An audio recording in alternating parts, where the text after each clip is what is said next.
It was like easy to read in one sitting, even though it's a heavy topic and heavy setting. I didn't read it in one sitting, but I could have. Hi, welcome to my channel. My name is Jessie, and today we're talking about the books I read in December 2020. These are the 6 books I ended my year on. It was a mostly strong note with a little bit of a reading slump trying to hit towards the end. So December was not my strongest reading month as far as quantity of books goes, but I would say the quality was pretty good. I only read 6 books. 5 of them were on my December TBR. One of them was unofficially on my TBR because I was working on it for a video, but that's okay. I believe I had 3 5-stars, 1 4-star, 1 3-star, and 1 that I don't have a rating for yet. But I guess let's start talking about the books I read. The first book I read in December was A Burning by Megha Majumdar. This book follows 3 people in the aftermath of a terrorist attack at a train station in India.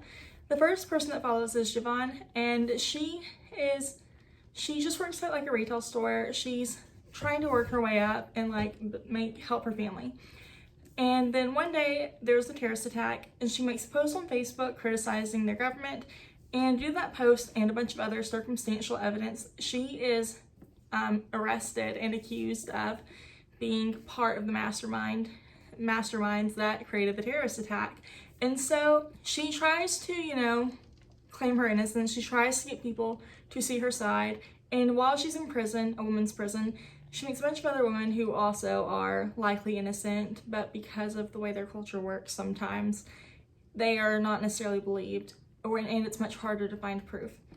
The next person it follows is a trans woman named Lovely, and she's an inspiring actress, and she is one of the main people who, for so much of the book, believes in Javon's innocent, and she even speaks on Javon's behalf at Javon's trial. But because of her status as a trans woman and a hijra, I think it's hijra, H-I-J-R-A, I'm sorry, she is seen as less refutable.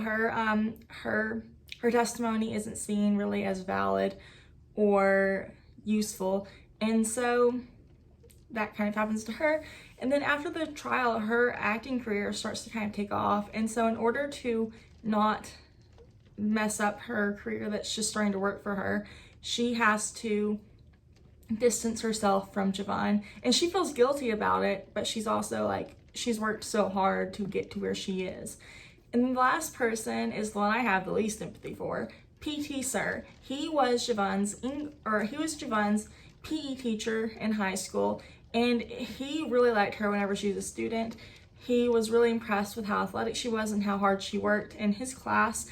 And then whenever she left school to work and help her family, he was personally offended by it, and he felt personally slighted by Javon taking care of her family.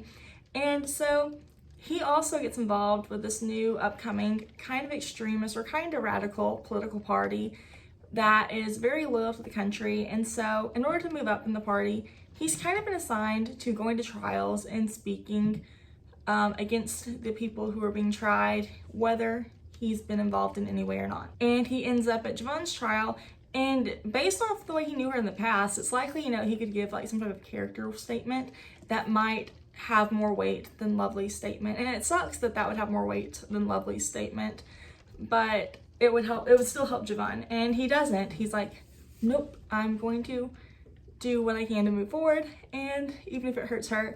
And then also it sucks because you can kind of see he's kind of feeling guilty, but if he does anything about it, then he loses all this progress he's made. And I have the least empathy for him because he was kind of a jerk about her leaving school to take care of her family.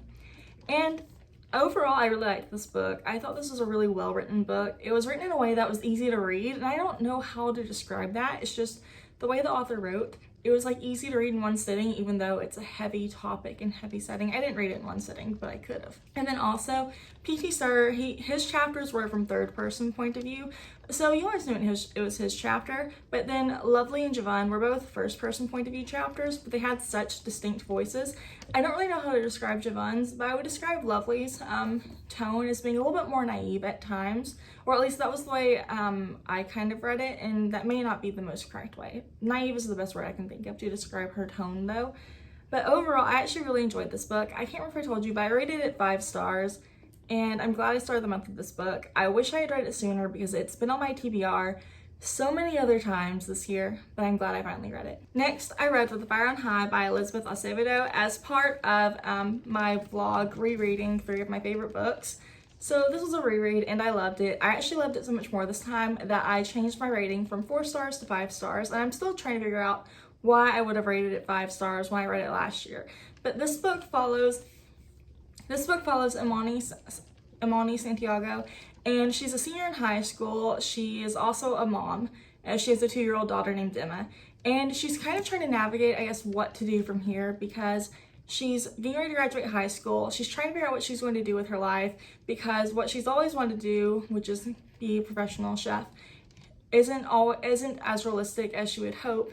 And so she's trying to figure out what she's going to do when she graduates high school. How is everything going to work with money and raising her daughter? And so she's kind of dealing with like that stress on top of, you know, regular high school stress. And on the first day of school, her school introduces a culinary arts class that has a Spanish immersion trip to Spain during spring break where they can learn more about Spanish cuisine with actual Spanish chefs. And she has to decide first if she wants to take the class, because if she takes the class, she kind of drops her study hall, and her study hall is pretty much, you know, where she does her schoolwork that will keep her from carrying as much work home, because on top of, you know, being a mom at home, she also has a part-time job at the burger joint to help her grandmother with the bills. And I don't know, I really liked her character and everything. And so Imani does eventually join the class. She has some ups and downs when the class first starts, and she ends up being the main person in charge of fundraising for the trip to Spain. And she kind of works on her managerial skills, and it turns out that she is actually really good at leading. And along the way, because of this class and the people she meets and comes in contact with because of Chef Aiden, the teacher, she is finding more opportunities that she'll have once she graduates high school. And so I really liked so much about this book. I think Imani's character must have hit me harder this time around because I appreciated her so much more with how hardworking she was. She wasn't like, you know, a straight A student who was going to get the best grades ever and go to like a Ivy League college or anything, but she did do well enough in school to pass and I think have everything be acceptable, and she tried hard to do that. She tried hard to work her part-time job even though the manager was not an agreeable person, and then she also worked hard to spend time with her family and take care of her daughter. And I like that also that Imani's grandmother did not take a role as a parental figure. Her grandmother kind of let Imani do all the parenting work, but she was still supportive and helpful. So for example, Imani's grandmother would not watch Emma during the day while Imani was at work. Instead, Imani would send Emma to daycare. I think in the past, Emma had stayed with her grandmother, but now she goes to daycare. But Imani's grandmother will, you know, pick Emma up and take her to and from daycare. That way Imani can get to school and work on time and everything. And so I like that she's supportive without taking control. And I also liked that Imani was mature. She was mature enough to deal with Emma's dad, Tyrone, because he wasn't the most mature. He was present in Emma's life, which is good. But at one point he gets mad because Imani was out with a guy. It wasn't necessarily a date, but she was out with a guy and he didn't like it, even though he's not dating her, so it's none of his business. But instead of, you know, causing a fight that will, or like not saying anything and letting a eventual fight kind of fester and grow and cause a disruption in their current way of handling things with Emma and their current peace and everything, she kind of like puts him in his place and they move on like adults. And I liked that. I liked so much about this book. I love this book. I think I loved Elizabeth Acevedo's writing. I read the Poet and then I read this one. And this is the book that made Elizabeth Acevedo an auto-buy author for me. But I really enjoyed this book, and I look forward to rereading it again, probably sometime in the future. The next book I read was 6 of Crows by Leigh Bardugo, and I absolutely loved this book. I rated it 5 stars, and I completely understand all the hype that I see around this book. This book follows 6 characters who are on a mission to kind of more or less, not really save the world, but kind of save the world. They're trying to catch something or someone or somebody or something that could be an issue with Grisha and give Grisha, like cause harm to Grisha, which could cause harm to other people, and it's just a lot. That's like the most basic way I can think of to describe this book, but I really enjoyed it. I'm a very character motivated reader. I like a good plot. There needs to be a good plot, but if the characters are awesome, it's even better. And I loved the characters so much. A lot of them were awful. I think the only two that weren't really that bad were Wylan and Inej. And Wylan, I don't know, maybe I missed something or maybe I'm misremembering because it's been a couple weeks since I read this. But Wylan seemed like a very innocent kind of good person, and he was essentially just like their insurance that everything turned out okay. And then Inej, she wasn't perfect. She'd obviously done bad things, but out of the other five, she seemed like the most innocent. But I thought they were all such interesting characters to follow. Kaz's character and his backstory was interesting. Nina's character and her backstory was interesting. Matthias's character was a little bit of a bigot, but interesting.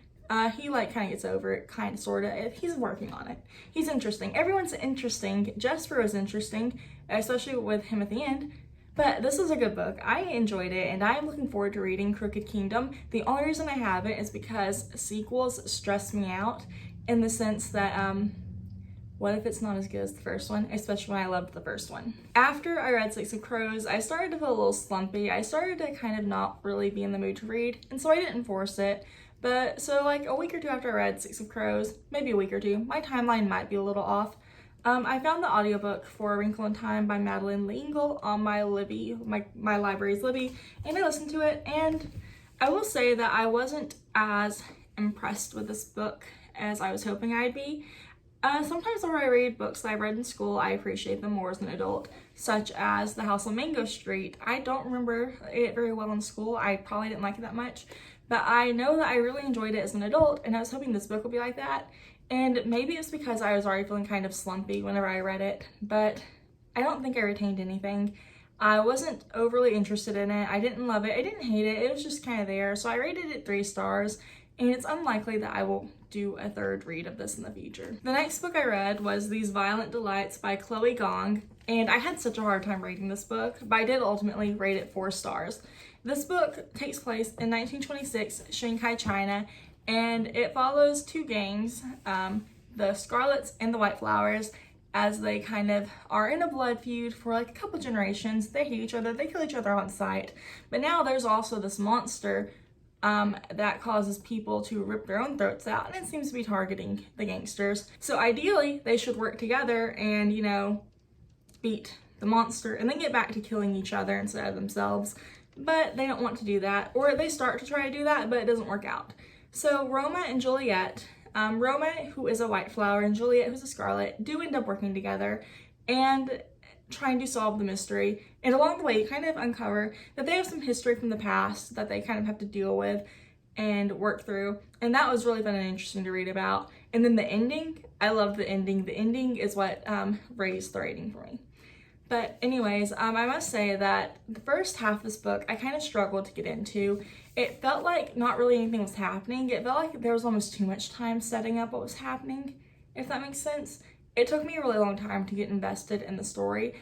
And at first, which I've had to like reason myself with it, because at times the writing, to me at least, felt kind of formal and hard to read. And not formal in the way that like a classic book is, like, you know, an older book, but formal in just that it seemed academic in some ways. For example, I don't think a lot of conjunctions were used, and I know that like they're not required or anything, but just the conjunctions on top of the way like the pacing was written and like the character spoke, it kind of felt very academic to me, like an academic paper. But then like I've also had to sit here and reason myself, because I can see why that would be, because first of all, it takes place in, you know, 1926 among people who are pretty educated. Everyone that I came across in the book seemed like they were fairly educated with private tutors. But also, these are also people who speak several languages, so I'm sure that might play a spot in it somewhere. I don't know, I'm not an expert on languages.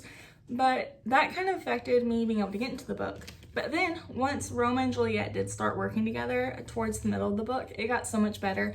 I enjoyed it so much more, and I read the second half of the book so much quicker than I read the first half, and I had such a good time doing it.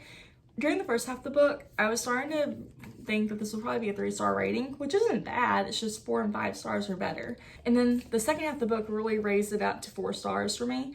And I had a little bit of trouble deciding what to rate it, because it felt like, you know, it took me so long to get into it. Why should it be 4 stars? But then the ending was so good that it was a 4-star read for me.